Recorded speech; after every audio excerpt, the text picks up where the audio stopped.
impamvu nateguye ibi bintu ngiye kubagezaho bifite amateka kuko ndabyibuka bwa mbere na mbere mbona nashira wakeseho ubwo tugiye kubana nari ngiye kuvuga amakuru saa 10 kuri radio kuri hano mu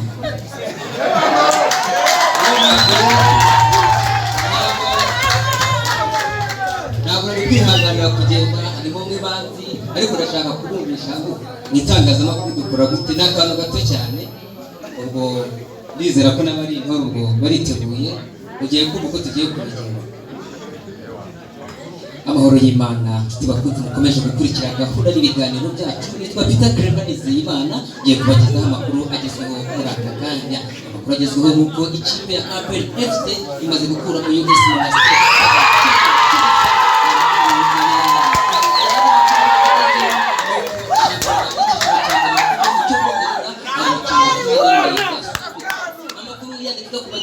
imyaka ine irashize itanamenyana batangiye urukundo. Uyu munsi intambwe ya mbere bayiteye turabagezaho mu byaranze urwo rukundo. Zari ingingo nkuru z'ingenzi. Nitwa Peter Clever Nizeyimana kumwe bagenzi banjye gato Javier Zindana. Ikiri kuvugwa muri siporo. Urakoze cyane Peter Clever. Kiri kuvugwa muri siporo nk'uko rimaze kubivuga mu rugendo rwo ikipe ya APR imaze gutsinda umukino wayo wa mbere itsinda ikipe ya US Monastir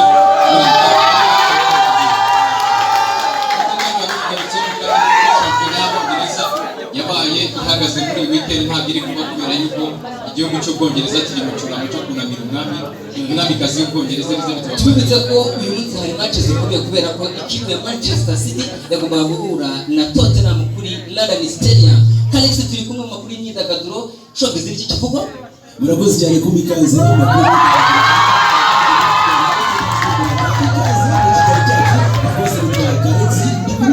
bagenzi banjye ariko biri kuri makuru tubize kwibandaho hano mu Rwanda nuko umunyamakuru cyamare hano mu gihugu cy'u Rwanda ukorera na televiziyo umusore umaze igihe kirekire mu itangazamakuru yakorera Radio Maria akora Radio Radio Isango Star televiziyo ariko aza kwinjira muri televiziyo cyangwa se TV1 umunsi nibwo yakoze ubukwe mu by'ukuri n'umukunzi bamaze igihe kirekire babana n'ibyo byari imbera byombi mbabwira byinshi cyane bitandukanye nuko naganiriye n'abageni munyana wabyakiye gute kuba wakoze ubukwe n'umunyamakuru wa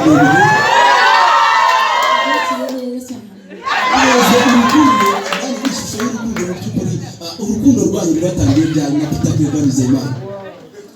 Murakoze cyane. Urukundo rwacu rwatangiye kera kuva tukirangiza segonderi turi aba best friend bisanzwe ariko biza gukomera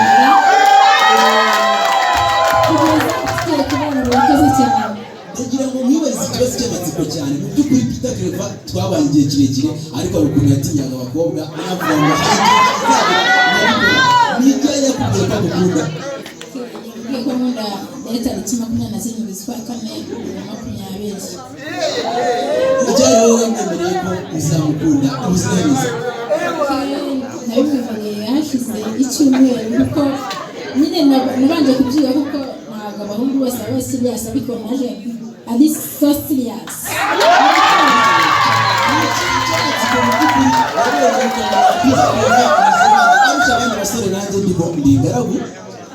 Nishimira kubwira nabonye abasha abandi ni so serious kandi azi gufata ibyemezo ntigeze mbona ku bandi basore.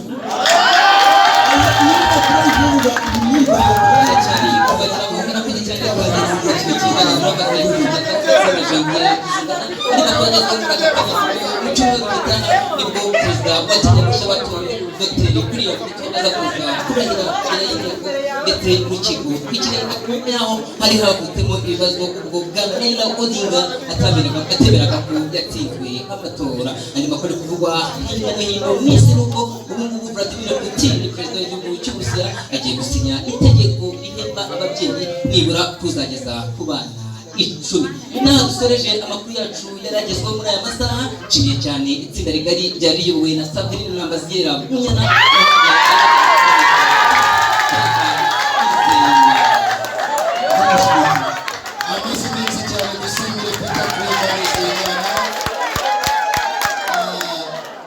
mbere yuko dukomeza Peter Clever Nizeyimana namubereye umwari mwarimu yanyibukije ikintu kimwe yigeze gukora turi mu itorero barimo kurangiza umwaka wa 6, we n'umusore umwe nyakwigendera wigendeye n'umukobwa umwe witwa Clarisse, turimo gusoza itorero. Twari turi mu cyanya intore zitorezwamo zirangije ngira ngo zari inkomeza bigu cyiciro cya 6 ahari. Yakoze icyegeranyo cy'amakuru ntabwo twari tuzi ko azaba umunyamakuru, ariko icyo gihe yakoze icyegeranyo. Twari dufite umushyitsi waturutse muri Minaloc, we n'uwo mukobwa witwa Clarisse bakora ikintu cyitwaga niba ari nyirigito. Icyo gihe abantu bose bari bari aho ngaho bataha imitima irimo isimba ku ibyishimo, irimo kudensinga mu ndimi z'ikota amasimba. Reka mbasabe dushimire Imana ko yamwaguye cyane, inzozi yari afite ikazishyira ku musozo, none uyu munsi akaba atakiri umwe, babaye umwe muri babiri. Mukoma amashyi dushima Imana.